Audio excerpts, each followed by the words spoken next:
Hello बच्चों, स्वागत है आप सभी का आपके अपने YouTube चैनल ऑनलाइन स्टडी में। आज हम लोग ठोस अवस्था का लेक्चर नंबर 2 देखेंगे, जिसमें आपको पढ़ना है क्रिस्टल क्या होता है, व्हाट इज क्रिस्टल या यूनिट सेल किसे कहते हैं। फिर आपको देखना है क्रिस्टल लैटिस क्या होता है। इसके बाद आपको टाइप्स ऑफ क्रिस्टल यानी क्रिस्टल कितने प्रकार के होते हैं, जिसमें आपको क्रिस्टल 3 प्रकार के NCERT में पढ़ने हैं, जिसमें पहला होगा सिंपल यूनिट सेल, दूसरा होगा बॉडी सेंटर्ड और तीसरा होगा face centred cubic unit cell.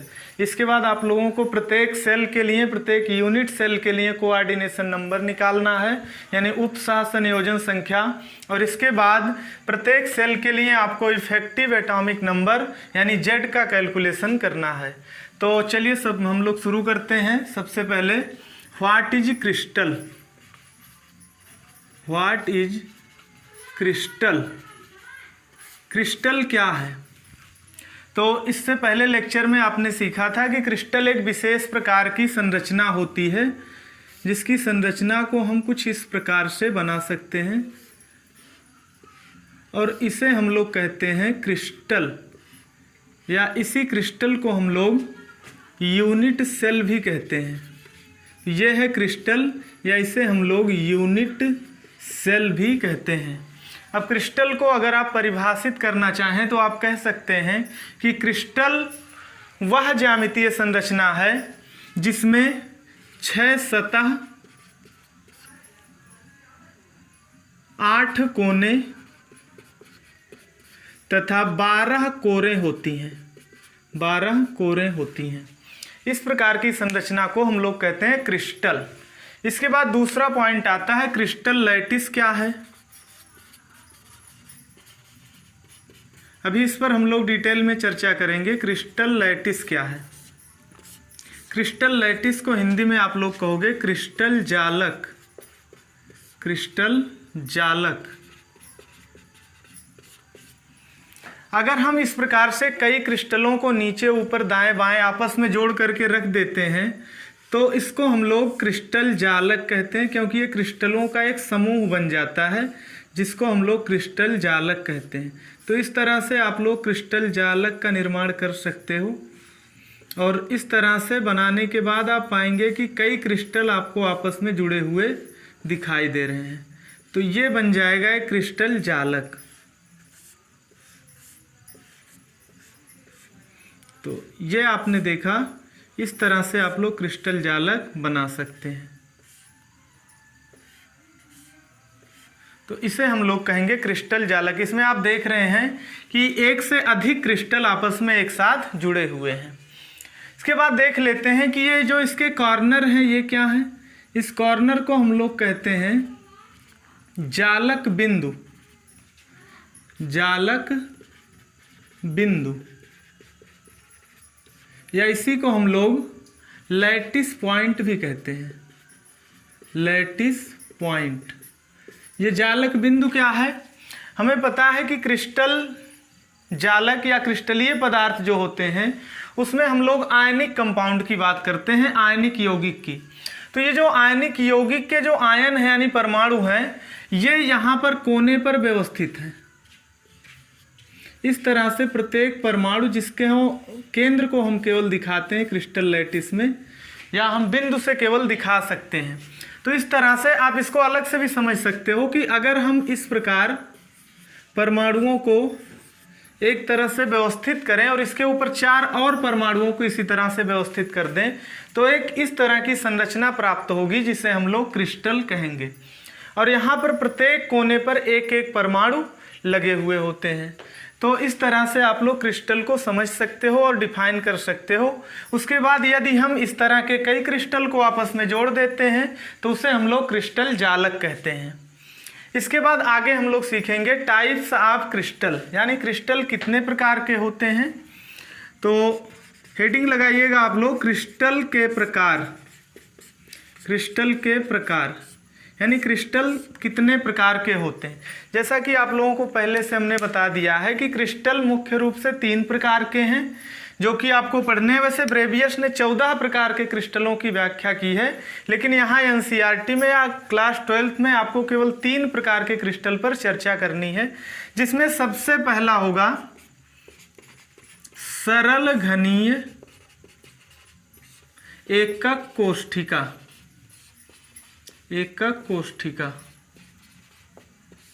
या इसी को आप लोग अंग्रेजी में लिख सकते हो सिंपल क्यूबिक यूनिट सेल। अब ये क्या होते हैं सिंपल क्यूबिक यूनिट सेल, जो कि क्रिस्टल का एक प्रकार है। इसे आप लोग कैसे समझ सकते हैं, यदि किसी क्रिस्टल में, यहाँ पर हम लोग देख लेते हैं, यदि किसी क्रिस्टल में परमाणुओं की व्यवस्था केवल कोनों पर हो, केवल कोने पर ही परमाणु व्यवस्थित हों, तो इस प्रकार के क्रिस्टल को हम सिंपल क्यूबिक यूनिट सेल या फिर सरल घनीय एकक कोष्ठिका कहते हैं।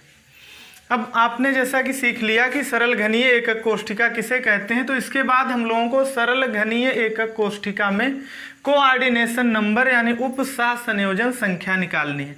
उपसह संयोजन संख्याएं क्या होती हैं? देखो, उपसह संयोजन संख्या हम निर्धारित कैसे करते हैं कि हम किसी एक परमाणु को यहाँ से लेते हैं और हम देखते हैं कि इसके निकटवर्ती सबसे परमाणु कौन से हैं, यानी सबसे निकट कौन से परमाणु हैं। इस आधार पर इनकी उपसह संयोजन संख्या का निर्धारण किया जाता है। तो जैसा कि अगर हम इसमें से एक परमाणु को देखें और हम उस पर विचार करें, तो हम पाएंगे कि इसके सबसे निकटवर्ती 6 परमाणु होते हैं, जो कि हम आप लोगों को दिखा रहे हैं किस प्रकार से। अब अगर आप इस परमाणु को लेते हो तो इसको कौन कौन से परमाणु इसके संपर्क में होंगे, ये देखिए, ये परमाणु जो होगा इसको टच कर रहा होगा, और एक ये वाला परमाणु टच करेगा, और एक ये वाला परमाणु टच करेगा। अगर हम इसके ऊपर एक और क्रिस्टल रखें तो उसमें से एक परमाणु इसको इस तरफ से टच करेगा, और अगर हम इसके इस तरफ एक क्रिस्टल रखें तो उसमें से एक परमाणु इधर से टच करेगा इसको, और अगर इसके इस साइड में हम लोग एक क्रिस्टल और लगाते हैं तो एक परमाणु और आपको इसको टच करता हुआ दिखाई देगा। तो कुल मिलाकर के इस एक परमाणु के सबसे निकटवर्ती कितने परमाणु हो गए? 6, जिसे हम लोग कोऑर्डिनेशन नंबर या CN नंबर कहते हैं। कोऑर्डिनेशन नंबर या CN नंबर कहते हैं। तो ये होता है उपसह संयोजन संख्या। वैसे किसी क्रिस्टल के लिए ये प्राथमिक उपसह संयोजन संख्या मानी जाती है, जो कि आपको अपने क्लास 12th में पढ़ना है। इसकी द्वितीयक उपसह संयोजन संख्या क्या होती है, यानी अगर इस परमाणु के सबसे निकटवर्ती परमाणुओं को छोड़कर हम देखें इसके दूसरा सबसे निकटवर्ती परमाणु कौन सा है, तो उसको हम दूसरी उपसह संयोजन संख्या कहते हैं, जिसका कैलकुलेशन आपको यहाँ पर नहीं करना है। अब अगर आपने कोऑर्डिनेशन नंबर यानी उपसह संयोजन संख्या निकाल लिया, जो कि सरल घनीय एकक कोष्ठिका के लिए 6 आता है, और हमने आपको दिखा भी दिया है किस तरह से 6 परमाणु इस परमाणु के संपर्क में है या सबसे निकटवर्ती हैं। इसके बाद आपको देखना है इफेक्टिव एटॉमिक नंबर, यानी इसमें कितने परमाणु टोटल भाग ले रहे हैं, यानी अगर हम उन परमाणुओं को एक साथ मिला दें तो कितने परमाणु बनेंगे जो कि इस एक क्रिस्टल को बनाने में भाग ले रहे हैं। तो अगर आप ध्यान से देखें तो आप पाएंगे कि ये जो एक परमाणु कोने पर लगा हुआ है, अगर हम इसके इस तरफ एक क्रिस्टल लगाएं और इधर से क्रिस्टल लगाएं, इधर से क्रिस्टल लगाएं, तो ये टोटल एक परमाणु जो होगा, जिसको आप यहाँ से देख सकते हो कि आप अगर किसी भी कॉर्नर को मान लीजिए एक कॉर्नर है और यहाँ पर एक परमाणु लगा हुआ है, तो आप स्वयं सोचिए कि ये परमाणु क्रिस्टल में कितना पार्ट जा रहा है। देखिए, ये 2 क्रिस्टल हैं, इसके ऊपर 2 क्रिस्टल 4 हो गए। अगर हम इसके ऊपर 4 और क्रिस्टल इस तरह से रख दें तो एक परमाणु कुल 8 क्रिस्टलों में बंट जाएगा, यानी एक परमाणु का 1/8वां भाग एक क्रिस्टल में जा रहा है।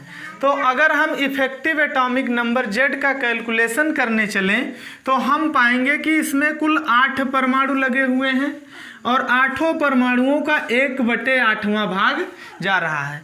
तो अगर हम इसको कैलकुलेट करें तो आएगा आपका 1, और जिसे हम लोग क्या कहेंगे Z, इफेक्टिव एटॉमिक नंबर को आप लोग Z से कैलकुलेट करोगे, जो कि सरल घनीय एकक कोष्ठिका के लिए 1 आता है। तो इस तरह से आप सरल घनीय एकक कोष्ठिका के कोऑर्डिनेशन नंबर यानी उपसह संयोजन संख्या और इफेक्टिव एटॉमिक नंबर Z का कैलकुलेशन कर सकते हैं। इसके बाद आप लोगों को दूसरे यूनिट सेल के बारे में पढ़ना है, जो कि दूसरा यूनिट सेल है आपका अंतः केंद्रित घनीय एकक कोष्ठिका। घनीय एकक कोष्ठिका,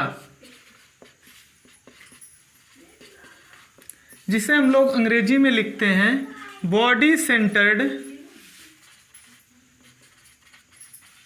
cubic unit cell. Cubic unit cell, और इसे शार्ट में हम लोग BCC कह लेते हैं। BCC मतलब बॉडी सेंटर्ड क्यूबिक, और यूनिट सेल है ये।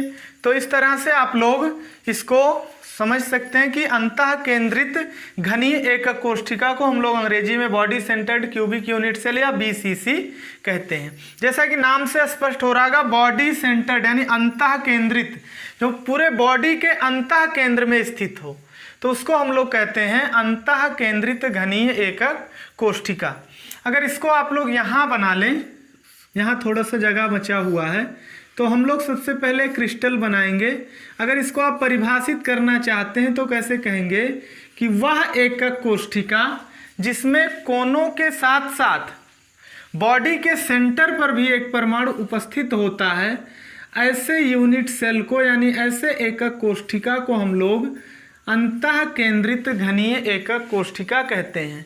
तो आप लोग देखें यहाँ 8 कोने पर परमाणु लग गए हैं, और यहाँ इसका बॉडी सेंटर कैसे निकालेंगे आप लोग? बॉडी सेंटर निकालने के लिए आप लोग इस पॉइंट से इस पॉइंट को मिला दीजिए और इस पॉइंट से इस पॉइंट को मिला दीजिए।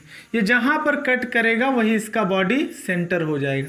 तो यहाँ पर आप लोग एक परमाणु को और व्यवस्थित कर देंगे।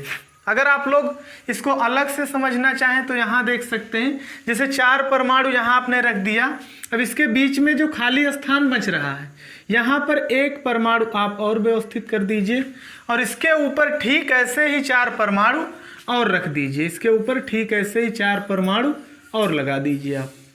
तो ये बीच वाला इन चारों नीचे से हैं और ये 4 ऊपर से, जिनके बीच में आ जाएगा। तो इसलिए इस प्रकार की एकक कोष्ठिका को हम लोग कहते हैं body centred cubic unit cell या अंतः केंद्रित घनीय एकक कोष्ठिका। परिभाषित भी आपको करके बता दिया गया, वह यूनिट सेल वह एकक कोष्ठिका जिसमें कोनों के साथ साथ बॉडी के सेंटर में भी एक परमाणु उपस्थित होता है, ऐसे एकक कोष्ठिका को हम लोग अंतः केंद्रित घनीय एकक कोष्ठिका कहते हैं। तो अब हम लोग अंतः केंद्रित घनीय एकक कोष्ठिका के लिए कोऑर्डिनेशन नंबर यानी उपसह संयोजन संख्या का कैलकुलेशन करेंगे। CN जिसे आप लोग कह सकते हो कोऑर्डिनेशन नंबर। कैसे निकालेंगे आप लोग? आप इसमें एक ऐसे परमाणु को लीजिए जिसको सबसे ज़्यादा परमाणु टच कर रहे हो या सबसे ज़्यादा परमाणु निकटवर्ती हो, क्योंकि आपको प्राथमिक उपसह संयोजन संख्या का कैलकुलेशन करना है आपके कोर्स में।